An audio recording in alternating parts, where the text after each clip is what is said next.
Hello, BookTube, and welcome back to Book Trek 2022, the 2022 version of the inaugural event from last year, created by Vin at Revenant Reads, designed to celebrate Star Trek fiction.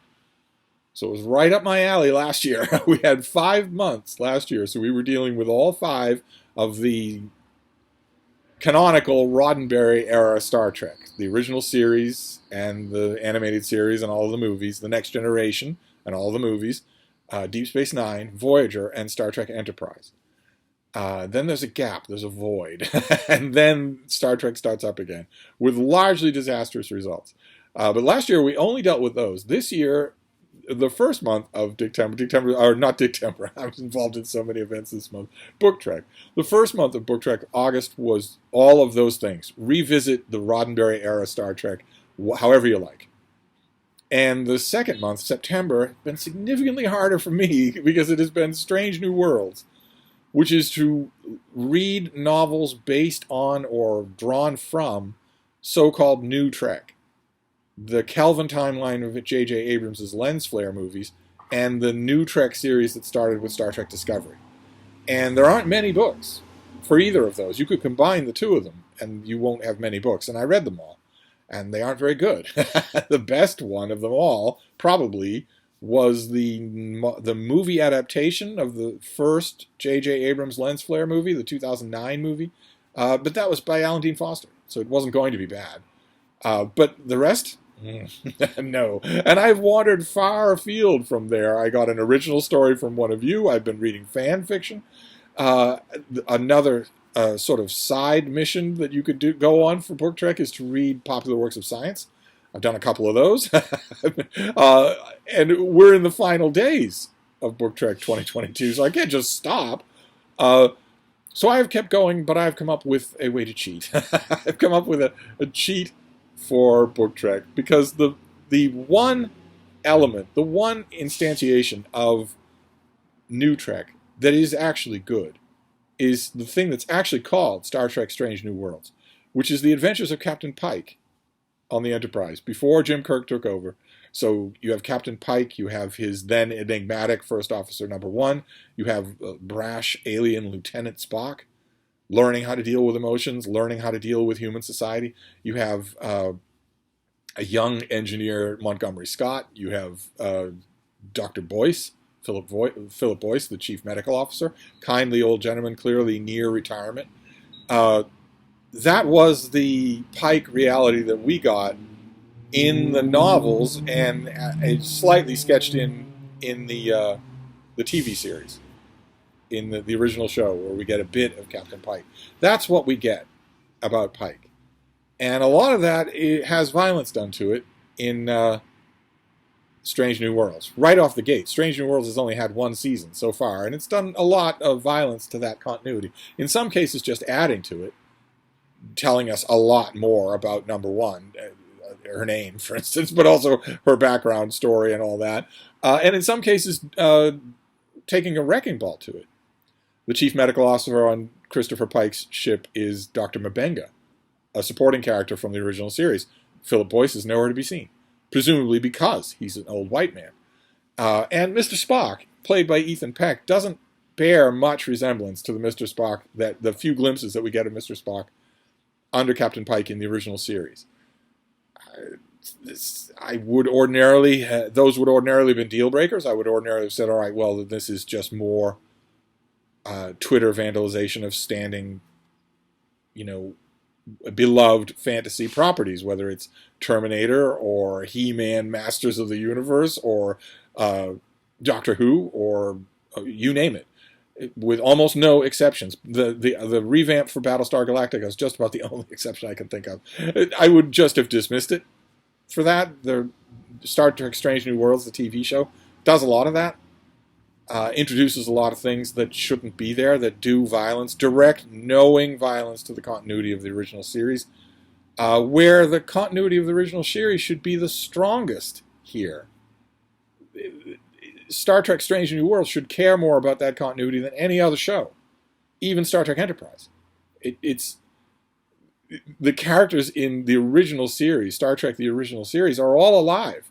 They're all out there doing things during the events of Strange New Worlds. So that continuity has to be seamless, and it is not at all. Not at all. On Jim Kirk's, on out there somewhere, as a brash cadet, is Lieutenant Kyle, who bears no resemblance to the Transporter Chief Kyle in the TV show, and so on and so forth.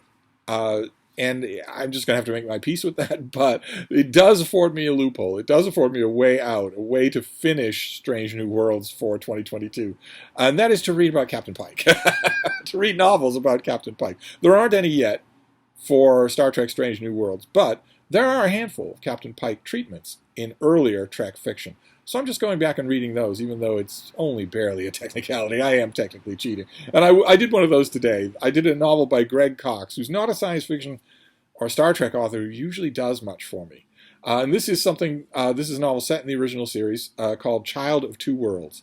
And as you can see, it shows us the Mr. Spock of that time period. He does not have the precision cut bangs.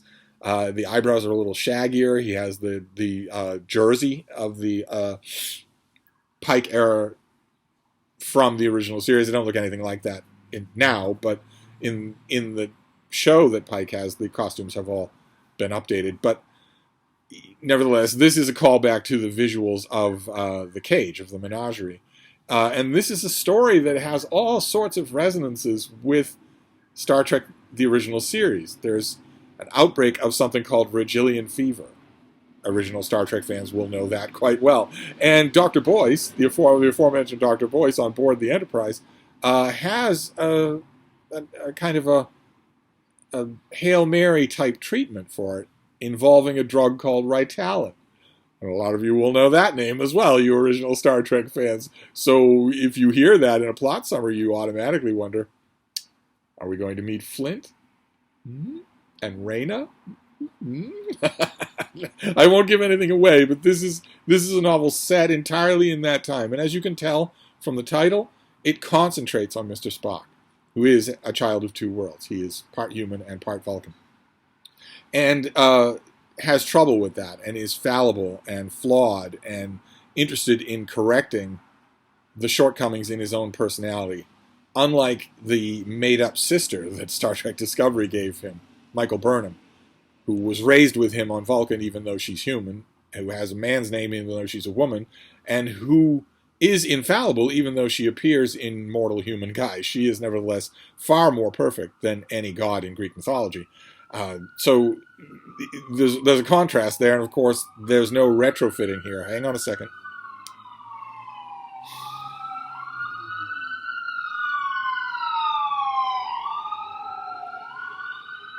There's no retrofitting here. There can't be. This book came out, what, a decade ago? 15 years ago?